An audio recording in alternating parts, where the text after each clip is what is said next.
Assalamualaikum warahmatullahi wabarakatuh.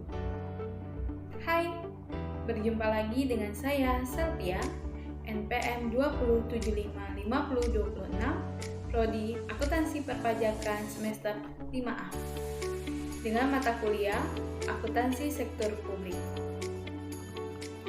Baiklah, kali ini saya akan menjelaskan tentang akuntansi instansi pemerintah, di mana ada 3 prinsip akuntansi instansi pemerintah, yaitu yang pertama, penerimaan uang disetor ke BUD, yang kedua, pengeluaran biaya melalui mekanisme LS atau pembayaran langsung, dan yang ketiga itu pengeluaran biaya melalui mekanisme UP atau uang persediaan. Selanjutnya kita akan mengenal tentang istilah-istilah dalam akuntansi kas. Yang pertama itu uang persediaan atau yang dikenal dengan UP, yaitu uang yang diberikan kepada PA atau KPA kepala SKPD untuk kelancaran pelaksanaan tugas SKPD. Uang ini dipegang oleh bendahara pengeluaran SKPD. Jadi, jika di akuntansi umum kita mengenal kas kecil, nah itu umpamanya seperti UP, dan kas besarnya adalah kas di BUD. UP ini nantinya akan digunakan untuk membiayai pengeluaran atau pembelian di SKPD. Tapi kalau pengeluarannya besar, kita pakai uang dari BUD. Yang kedua itu ada ganti uang atau GU, di mana ganti uang atau GU adalah uang yang berfungsi sebagai pengganti uang persediaan yang telah terpakai. Jika di kas kecil umpamanya seperti pengisian kembali kas kecil. Nah, misal kita udah dikasih UP dari BUD sebanyak 5 juta rupiah dan sudah digunakan, lalu kita ingin minta lagi 5 juta. Nah, itu boleh jadi uangnya diganti sama program yang udah kita jalani. Selanjutnya yang ketiga itu adalah tambahan uang atau TU, di mana tambahan uang atau TU adalah ketika ada kebutuhan yang mendesak dan UP tidak mencukupi, maka SKPD boleh meminta tambahan uang atau TU. Yang keempat itu adalah pembayaran LS atau mekanisme LS, di mana merupakan pembayaran atau pengeluaran yang menggunakan uang kas BUD langsung. Dan yang terakhir itu ada pembayaran UP atau mekanisme UP, di mana pembayaran atau pengeluaran yang menggunakan UP SKPD. Selanjutnya kita akan membahas tentang jenis-jenis SPP atau surat permintaan pembayaran, di mana ada 4 jenis. Yang pertama SPP UP atau surat permintaan pembayaran uang persediaan, di mana bendahara pengeluaran mengajukan SPP UP di awal tahun setelah surat keputusan kepala daerah tentang beberapa besaran UP untuk setiap SKPD, di mana tujuan SPP UP adalah untuk mengisi uang persediaan SKPD. Dan yang kedua itu pengajuan UP adalah sebanyak 1 kali dalam 1 tahun. Yang kedua itu ada SPP UP, yaitu surat permintaan pembayaran ganti uang, di mana pada saat UP atau uang persediaan terpakai, bendahara pengeluaran mengajukan SPP GU sejumlah yang sudah dibuat surat pertanggungjawaban SPJ penggunaan uang persediaan yang telah disediakan. Yang ketiga itu ada SPP TU, yaitu surat permintaan pembayaran tambahan uang, di mana ketika kebutuhan mendesak, uang persediaan tidak cukup, kurang lebih mengajukan SPP TU atau surat permintaan pembayaran tambahan uang. Dan yang terakhir itu ada SPPLS, di mana merupakan surat permintaan pembayaran langsung. SPPLS ini digunakan untuk pembayaran langsung kepada pihak ketiga dengan jumlah yang telah ditetapkan, di mana SPPLS ada 2, yaitu SPPLS untuk gaji dan tunjangan, dan yang kedua itu SPPLS untuk barang dan jasa.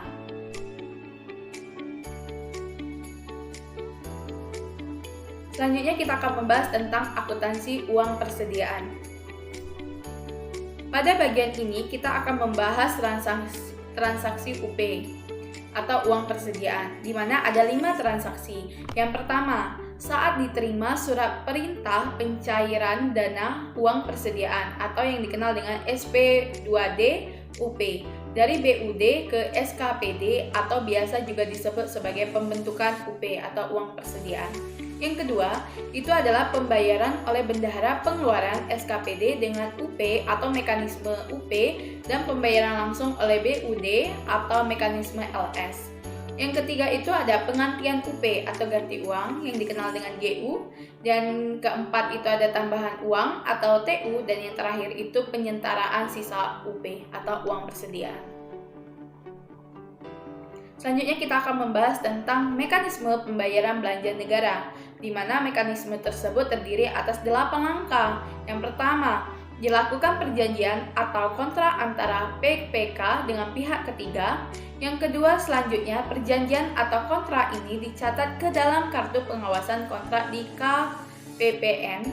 Yang ketiga, berdasarkan perjanjian atau kontrak pihak ketiga menyerahkan barang atau menyelesaikan pekerjaannya selanjutnya.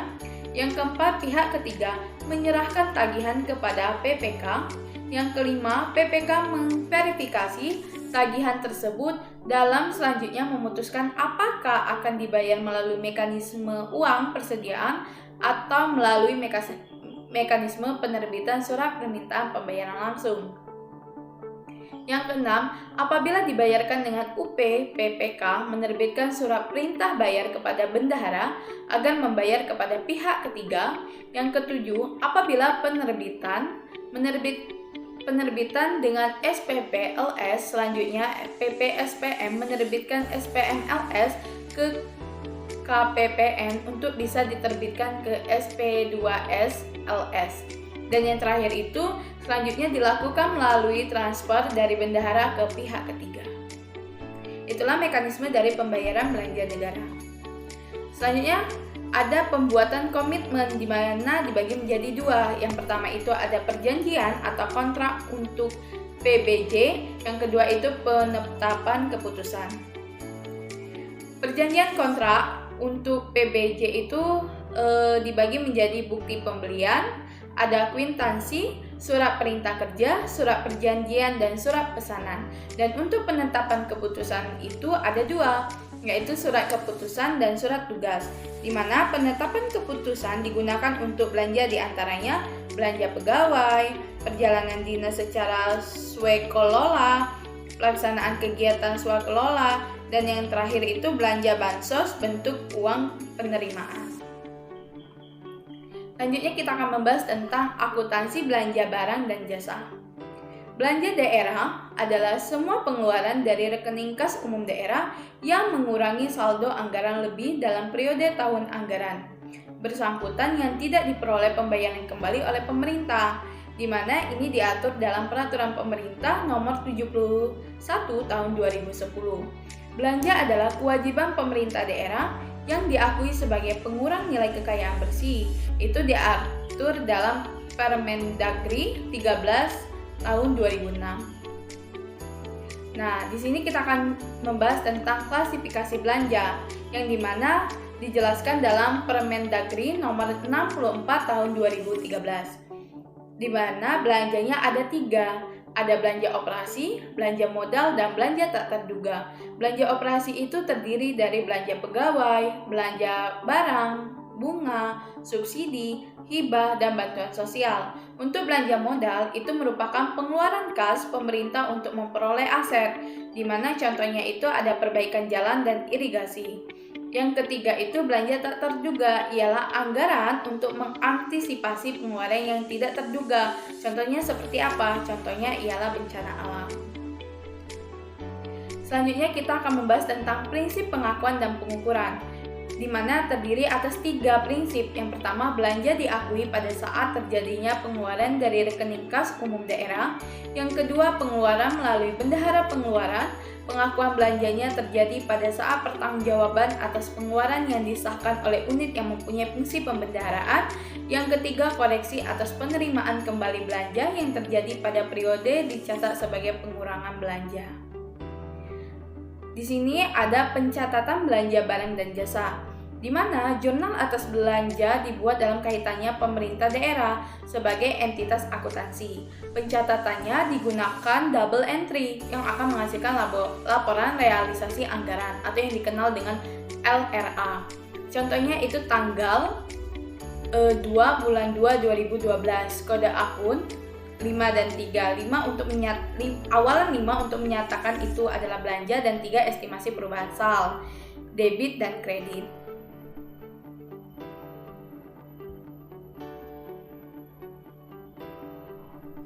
Selanjutnya ada akuntansi beban. Akuntansi beban itu dibagi menjadi beban dan klasifikasinya.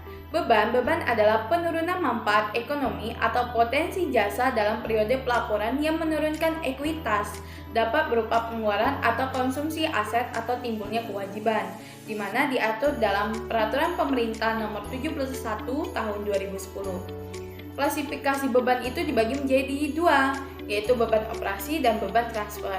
Beban operasi meliputi beban pegawai, beban barang, beban bunga, beban subsidi, beban hibah, beban bantuan sosial, beban penyusutan aset tetap atau yang dikenal dengan amortisasi, beban penyisihan piutang, dan beban lain-lainnya.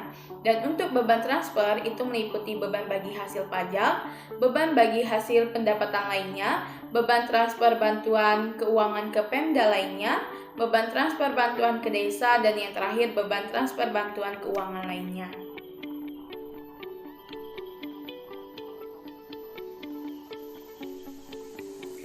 Selanjutnya ada prinsip pengakuan dan pengukuran untuk akuntansi beban.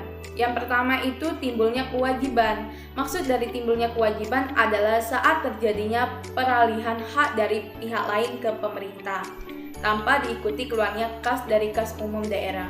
Yang kedua, terjadinya konsumsi aset, yaitu saat pengeluaran kas kepada pihak lain yang tidak didahului timbulnya kewajiban dan atau konsumsi aset non-kas dalam kegiatan operasional pemerintah. Yang ketiga itu terjadi penurunan manfaat ekonomi atau potensi jasa. Maksudnya ialah saat terjadi penurunan nilai aset sehubungan dengan penggunaan aset bersangkutan atau berlalunya waktu. Dan yang keempat itu adalah koreksi atas beban atau penerimaan kembali yang terjadi pada periode berjalan dicatat sebagai pengurangan beban pada periode berjalan. Maksudnya ialah penerimaan kembali atas beban tahun sebelumnya akan dicatat sebagai pendapatan lain-lain pada periode berjalan.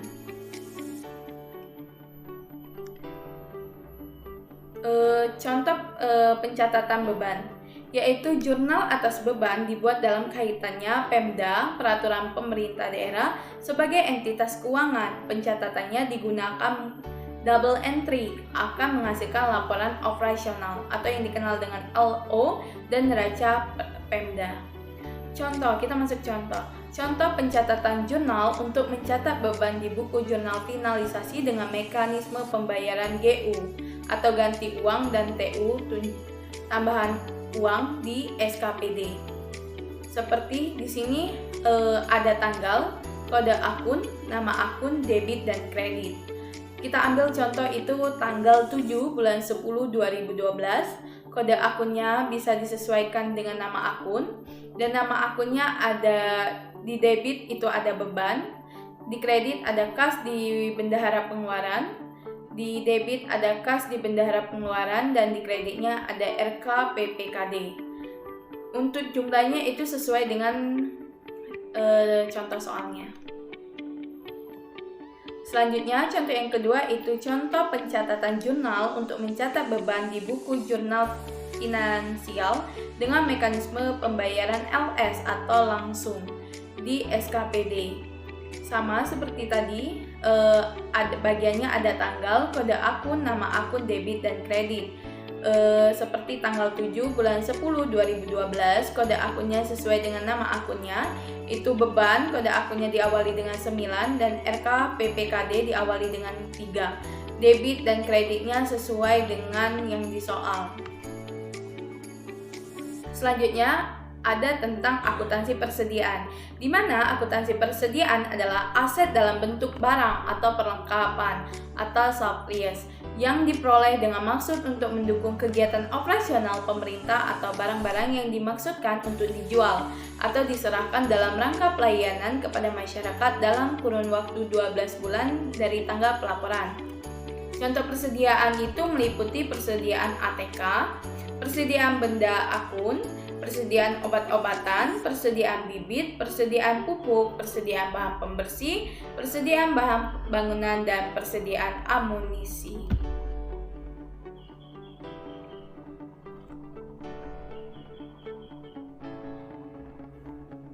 Selanjutnya ada prinsip pengakuan dan pengukuran, di mana persediaan itu dinilai dengan perhitungan fisik pada akhir periode. Yang kedua, persediaan yang berasal dari pembelian maka dinilai berdasarkan biaya perolehan. Yang ketiga, persediaan yang diperoleh dengan memproduksi sendiri maka dinilai berdasarkan biaya standar. Yang keempat, jika persediaan yang diperoleh dengan cara lain seperti hibah atau perampasan dinilai sebesar nilai wajar. Dan yang terakhir, saldo persediaan tersebut dihitung berdasarkan harga pembelian terakhir. Di sini ada pencatatan persediaan menggunakan mekanisme UP atau uang persediaan, di mana sama seperti tadi, bagiannya ada tanggal, kode akun, nama akun, debit dan kredit. Contohnya itu pada tanggal 2 bulan 3 2012, persediaan di debit, kas di bendahara pengeluaran di kredit, dan debit dan kredit. Yang kedua itu, contoh transaksinya ialah dibayarkan gaji bulan September tahun 2022 Dinas Pendidikan Kabupaten Anyar, Jawa sebesar 600 juta rupiah mekanisme langsung. Pertama kita melakukan pencatatan pada pembukuan SKPD, di mana ada jurnal laporan realisasi anggaran dan jurnal laporan operasional. Di mana untuk jurnal laporan realisasi anggaran itu, jurnalnya ialah belanja pegawai sebesar 600 juta di debit dan perubahan sal sebesar 600 juta di kredit. Dan untuk jurnal laporan operasional atau yang dikenal dengan LO, itu beban pegawai 600 juta di debit dan RK PKD itu 600 juta di kredit.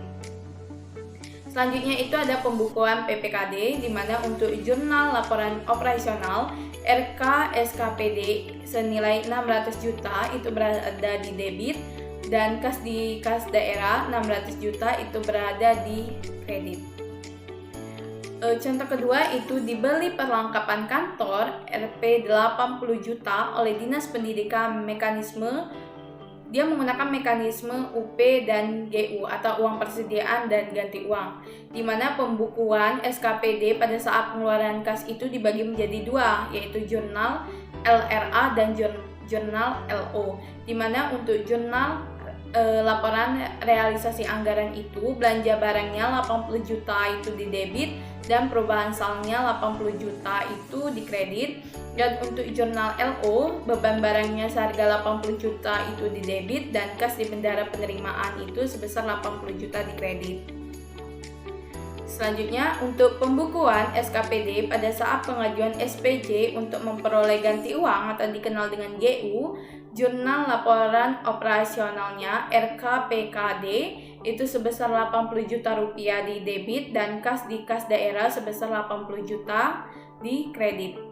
Pembukuan PPKD-nya untuk jurnal laporan operasional RKSPKD itu 80 juta di debit dan untuk kas daerah 80 juta di kredit.